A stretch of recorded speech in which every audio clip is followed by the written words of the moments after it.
ಎಲ್ರಿಗೂ ನಮಸ್ಕಾರ. ಎಲ್ಲರೂ ಹೇಗಿದ್ದೀರಾ? ಎಲ್ಲರೂ ಚೆನ್ನಾಗಿದ್ದೀರಾ ಅಂತ ಅನ್ಕೋತೀನಿ. ನಾನು ತುಂಬಾ ಚೆನ್ನಾಗಿದ್ದೀನಿ. ಇದು ನಮ್ಮನೆ ಗದ್ದೆ ನಾಟಿ ಹಿಂದಿನ ದಿನದ ವಿಡಿಯೋ. ನಮ್ಮನೆಯವರು ಗದ್ದೆ ನಾಟಿ ನಾಳೆ ಅಂತ ಹೇಳಿದರು ಅಂತ ಹೇಳ್ಬಿಟ್ಟು ಒಂದು ವಿಡಿಯೋ ಮಾಡ್ಕೊಳ್ಳೋಣ. ಯಾಕೆಂದರೆ ಅದಕ್ಕಿಂತಲೇ ತುಂಬ ಸಲ ವಿಡಿಯೋ ಮಾಡಬೇಕು ಅಂತ ಹೋದಾಗೆಲ್ಲ ಚಿಕ್ಕದಾಗಿತ್ತು ಪೈರು. ಇವಾಗ ಸ್ವಲ್ಪ ದೊಡ್ಡದಾಗಿ ಚೆನ್ನಾಗಿ ಕಾಣಿಸ್ತಿತ್ತು. ಎಷ್ಟು ಚೆನ್ನಾಗಿ ಕಾಣಿಸ್ತಿದೆ ಅಂದರೆ ಮನೆ ಹತ್ರದಿಂದ ಕೆಳಗಡೆ ಡೌನ್ ಇಳಿದ್ರೆ ಸಾಕು ಗದ್ದೆ ಅಲ್ಲೇ ನಿಂತ್ಕೊಬೇಕು ಅನಿಸಿದೆ. ಯಾಕೆ ನಾನಿರೋ ವೆದರ್ ಸಹ ಹಾಗೆ ಇತ್ತು ನೋಡಿ. ಪ್ಲೇಸು ಅಷ್ಟೇ ತುಂಬ ಚೆನ್ನಾಗಿತ್ತು. ಬ್ಯಾಕ್ ವಾಟರ್ ಕಾಣೋದಾಗಿ ಹಾಗೆ ನಮ್ಮ ಮನೆಯವ್ರು ಚೀಲ ತೊಳಿತಾಯಿದ್ರು. ಅಲ್ಲಿ ಕೆಲವೊಬ್ಬರು ನಾಟಿ ಮಾಡ್ತಾಯಿದ್ರು. ನಿಂತ್ಕೊಂಡು ನೋಡೋದಕ್ಕೆ ತುಂಬಾ ಚೆನ್ನಾಗಿತ್ತು. ತುಂಬ ಏನಾದ್ರು ಬೇಜಾರು ಅನ್ನಿಸ್ದಾಗ ಹೀಗೆ ನಾನು ಗದ್ದೆ ಹತ್ರ ಬಂದುಬಿಡ್ತೀನಿ. ಇಲ್ಲಿ ನಿಂತ್ಕೊಂಡು ಈ ಜಾಗ ನೋಡ್ತಾ ಇದ್ದರೆ ಏನೋ ಒಂಥರ ಮನಸ್ಸಿಗೆ ಸಮಾಧಾನ. ಹೊಳೆಯಲ್ಲೂ ಅಷ್ಟೇ ನೀರು ಬರ್ತಾಯಿತ್ತು, ಅದನ್ನು ನೋಡೋಕೆ ತುಂಬ ಖುಷಿಯಾಗ್ತಿತ್ತು. ನಮ್ಮ ಮನೆಯವರು ಇನ್ನು ಸಸಿ ಒಂದು 5 ಕಂತೆ ಕಿತ್ತು ಅದನ್ನು ಪೂಜೆ ಮಾಡು, ನೆಕ್ಸ್ಟ್ ಅವ್ರು ಬಂದು ಕಿತ್ಬಿಟ್ಟು ಅವರು ನಾಟಿ ಮಾಡ್ತಾರೆ ಅಂತ ಹೇಳಿದರು. ಹಾಗೆ ಬೆಳಗ್ಗೆ ಎದ್ದಾಗ ನಾನು ಈ ಕೆಲಸ ಮಾಡ್ತಾಯಿದ್ದೆ.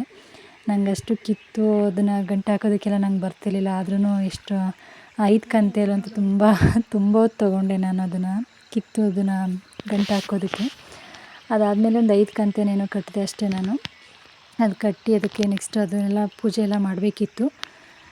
ಇದೆಲ್ಲ ಪ್ರೊಸೀಜರ್ ಎಲ್ಲರಿಗೂ ಗೊತ್ತಿರುತ್ತೆ. ಆದರೆ ನಾವು ಒಂದು ಅಕ್ಕಿನ ಅಂದರೆ ಅನ್ನ ತಿನ್ನೋದು ಯಾವ್ಯಾವ ರೀತಿ ಆಗುತ್ತೆ ಅನ್ನೋದನ್ನು ನಾವು ನೋಡ್ತೀವಲ್ವ, ನಾವೇ ತುಂಬ ಪುಣ್ಯವಂತರು ಅಂತ ಅನಿಸುತ್ತೆ.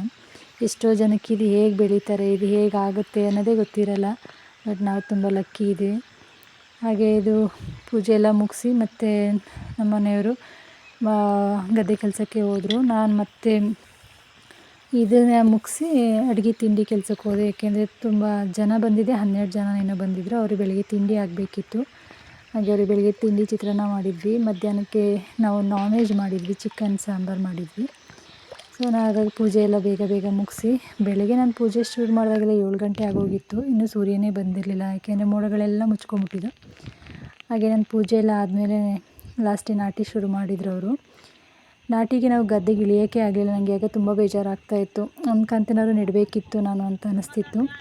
ಯಾಕೆಂದರೆ ನಾವು ಅಡುಗೆ ಕೆಲಸದಲ್ಲೇ ಫುಲ್ ಬ್ಯುಸಿ ಆಗೋಗಿದ್ವಿ, ಒಬ್ಬರೇ ಬೇರೆ. ಅದ್ರಲ್ಲಿ ನಮ್ಮ ಚಿಕ್ಕತ್ತೆಯನ್ನು ಕರ್ಕೊಂಡು ಬಂದಿದ್ವಿ.